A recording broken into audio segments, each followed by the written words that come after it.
Hello and welcome to News Smash Up. We will take some of current news headlines and report them and smash them together. Let's get to it.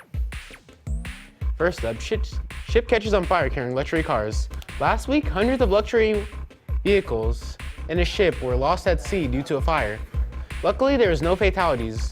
Here's a slice of the news coverage. MarineTraffic.com shows the Felicity Ace was traveling from Germany to Rhode Island when the blaze started. For over 2 days, the vessel, which according to the Associated Press can carry more than 18,000 tons, left to float adrift in flames. A nearby port captain telling Reuters the smoking ship is carrying roughly 4,000 vehicles. Among the cars, luxury rides worth millions of dollars, including 189 Bentleys and over 1,000 Porsches. A Porsche representative telling NBC, "Our immediate thoughts are of relief that the 22 crew of the merchant ship Felicity Ace are safe and well," adding anyone concerned by this incident and the implications on the car they've ordered should contact their Porsche dealer. It makes me sad to think about the cars that are out there, the cars that are not going to make it to their homes. Car lover and luxury auto show organizer Stuart Sobek says many of those high-end cars are bespoke, custom-made to order. How long would someone have been waiting for one of those luxury vehicles before this incident? But depending on the model, they might have been waiting 6 months or a year. And it all depends on what the model.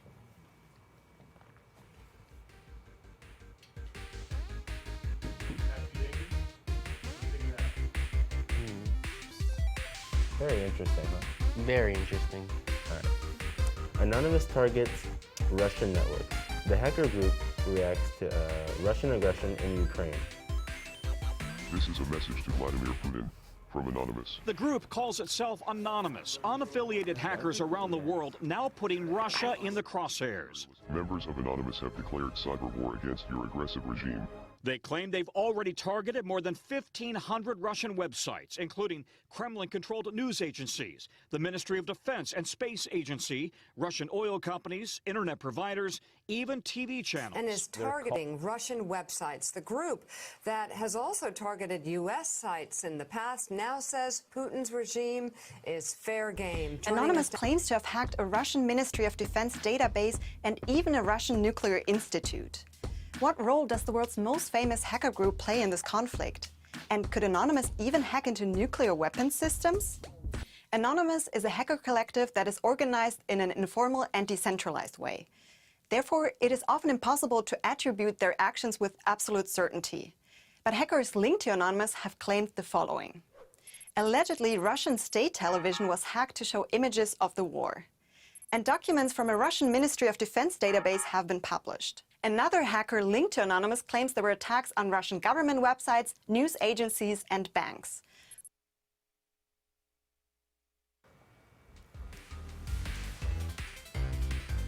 Interesting how such a small group of people can do that much damage, huh?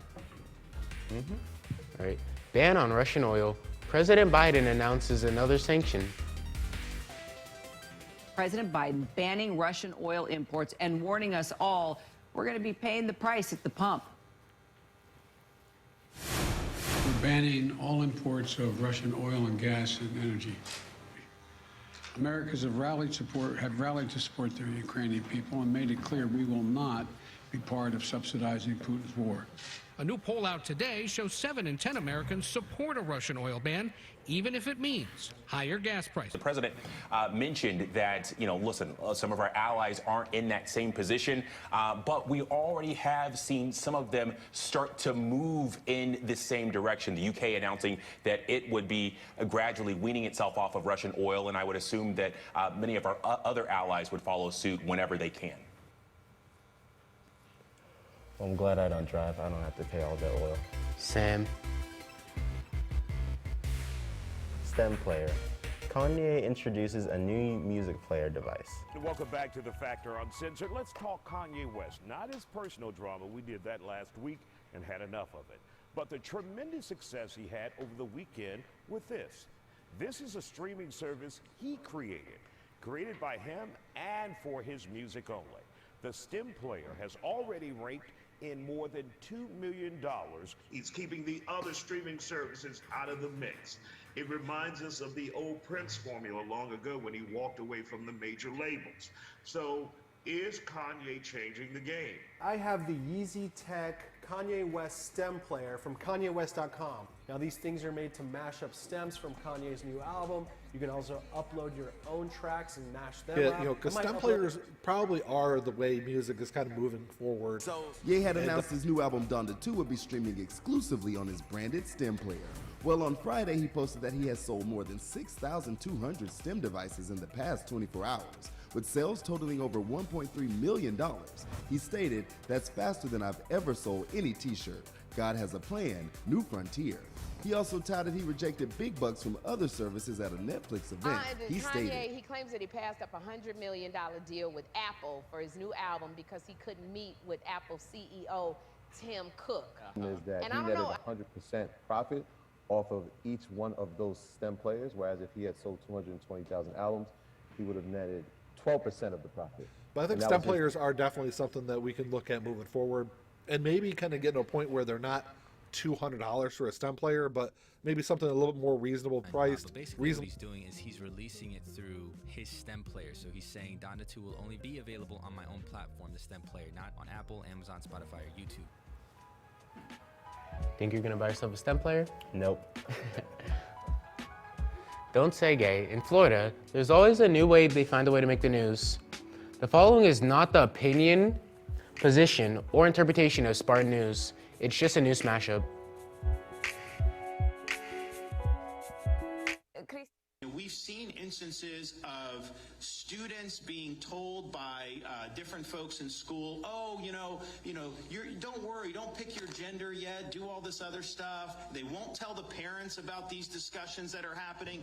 That is entirely inappropriate. To get into situations where you're not having the parent, you're hiding things from the parent, you're injecting these concepts about choosing your gender, that is just inappropriate for our schools.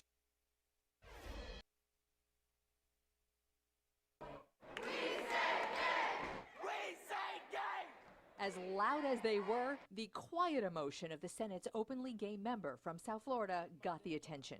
After taking 30 years of just wanting to make him and my mom proud, I never knew that living my truth would cause church members to leave my dad's church or friends to stop talking to me. Senator Jones, your dad is very proud of you. Amendment.